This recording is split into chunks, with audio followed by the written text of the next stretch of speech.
But if you're thinking like, hey, I'm looking at this for the next 10 years, 20 years, I want to build my retirement accounts, I want to build my long-term accounts, I want to make some income, I want to have something steady, then you have to learn it the proper way.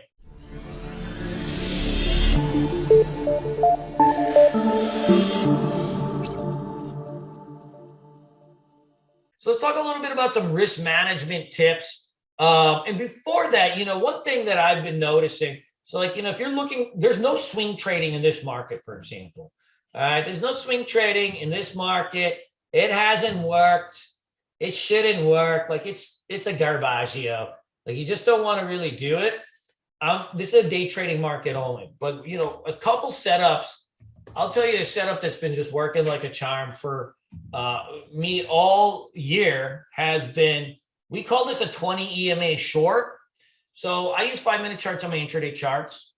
And what we call a 20 EMA short is, when you have a downtrend, and this will happen a little bit after, like a little bit post, the morning. But when you get like these stocks that start to trend down, what you want to do is then make sure they're actually down a little bit. So like I would say like at least 1 or 2% before you start to look at like trying to shred them to the short side. But like when you get like these big flushes, it's easy. It's hard to try to figure out like where to get your re-entry. But when they pop into the 20 EMA, so that's your red line here. When they pop into the 20 EMA and you want to get a red candle to hold, like that has been like a bread and butter setup. So, you short there and put your stop over and take it into the flush. And it's been working, like a charm, like pretty much nonstop. I took this thing again today, into the 20 EMA here and, it popped down like a buck. I covered off half and then I got stopped out of it. But as soon as like it popped back over and it broke back under, like you can re-short this thing and like you get a nice flush out of this thing. And then what happens is like, you don't want to short lows, like let it just pop back in. So like when it pops back into the 20 EMA, you want to do this after 11 a.m. When it pops back into that 20 EMA, you just shred right into that thing. It's been working like a charm. The thing is and by the way, when it starts to turn up, you have to leave it alone. So like you need that thing turning down. Like that has been, man, that's been a bread and butter for me like so many times. And all these stocks, like any type of like these big downtrend days, like when you start to get them, like all these kind of pops into the 20 EMAs, like they've been working like nonstop. I've used it so many times. Your roadblocks, it doesn't really matter. But what you want to do is just get a red candle to hold on these things. And so like you get the flush down and you pop into them. Once you get that red candle to hold under, then you can come back in hot. And you do want to give them like a little bit of room. But hot damn, like you can do this like pretty much all the time on downtrend days, only on downtrend days. And like, if you get stopped out of one, who cares, right? Like, so like you get a flush down, right? You pop into the 20 EMA and you get the red candle to hold. And like, see how like you just kind of keep bouncing into these things, these wicks, like see how you get a big flush and then you boom, you get this pop in 20 EMA. They immediately reverse back like pretty quick. So, for me, like, okay, as soon as it grabs into that 1,000 shares and, we'll see like what goes down. And what you want to do is stay away. When they flatten out like this, see how like it flattened out here? Like when they start to turn up, like you want to leave it alone. Like you want it only pointing down and then it's good to go. So like you can see when it turns up, like they tend to bounce, but then like it reverses back, of course. And now all these pops into the 20 EMAs, like they're getting faded off again and again.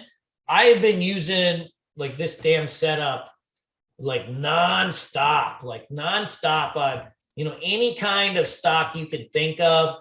Fucking SoFi, sorry for the swearing. SoFi is like another one. They had a big breakdown here at 11 and like same type of deal. So you get this breakdown, boom, pop into the 20 EMA. You want to have that red candle hold and then you get down and then boom, pop into 20 EMA, flush down. Like you can keep doing these.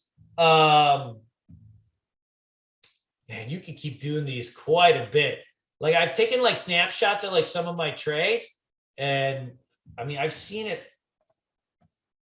I think I took like 12 of them today. Like there's quite a few that start to show up like when that trend sets and like look like regurgitate on the charts any big down day, and you'll see like huge amounts of them nonstop. Yeah, it's kind of cool. If I could turn back time, if I could find a way. Good. Well, that's a good question. So, account size is, in a lot of ways, it's yes, when you have like, say, $10,000, you're not going to make as much money as you would if you had $100,000. But I would say like most of my students start off fairly small, and then they kind of grow their accounts into it over time. But it is like, yeah, because we're not depending on, like some big time small cap gainers, like, right, this is like more of a steady income style of trading. Yeah, like you got to have some capital.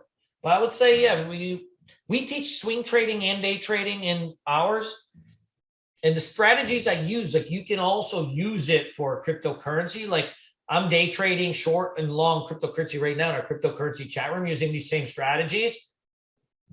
So if you have like smaller capital, you start trading the cryptos. There's no pattern day trade rules, any of that stuff. And the patterns are literally like, the patterns are the same. Yeah, the cryptos move actually a lot cleaner. They move a lot cleaner some days. Yeah, they really do. Somebody was just saying on the 14th were these 20 EMAs. Let me see. Yeah, so like this is like you're reading this, right? So you get like shred down, pop into the 20, that's your red line, pop into 20, pop in 20. Like you can use that as essentially a short signal and cruise into it.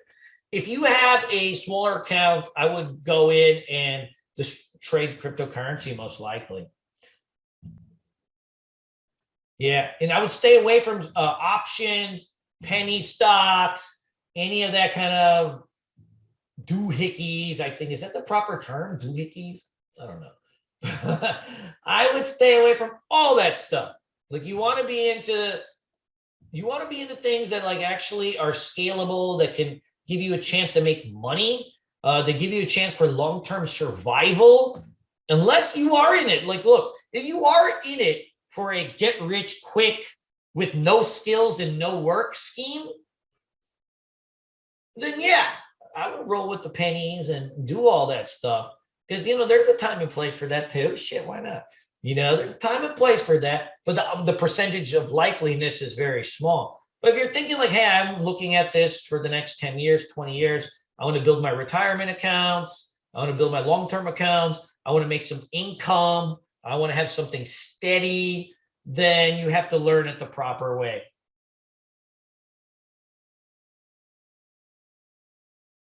You know it, Andy. There's never a time where I ain't going to be in some trades at the open.